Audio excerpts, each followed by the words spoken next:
are hurricanes willy-willies. Hurricanes are formed when ocean-wide condenses, which leaves energy that drive the winds of a hurricane. The wind spins the water in a circular motion.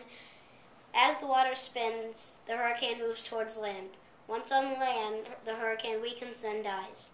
Hurricanes are really a spinning circle of water with winds exceeding 74 miles per hour. The calmest part of a hurricane is the eye. The winds rotate around the eye, which causes it to be the calmest.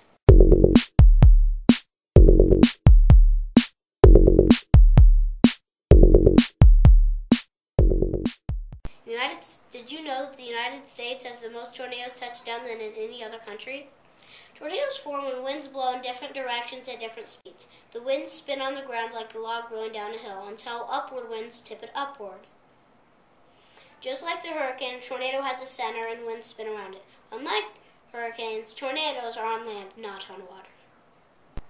Just like a thunderstorm, a tornado they both grow. Unlike thunderstorms, tornadoes are spinning and have a center.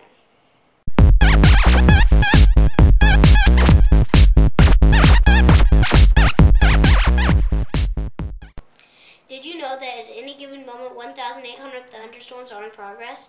Thunderstorms consist of 3 stages. In the first stage, all air currents are moving upward because of the warm rising air. In the second stage, air currents are mixed. And in the last stage, air currents all move downward because the cool air will fall. Did you know 3 things are required for a thunderstorm? Moisture, unstable rising air, and a lifting mechanism. Now for lightning. Lightning is when a positive or negative charge make a movement toward each other. Lightning is what forms thunder.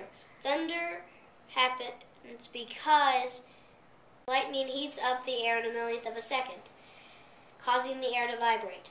The vibrating air makes a sound we know as thunder. Just like a hurricane, thunderstorms have something to do with the water cycle. Unlike hurricanes, thunderstorms aren't spinning. Just like a tornado, both have rising air. Unlike a tornado, tornadoes start on the ground and thunderstorms are in the air.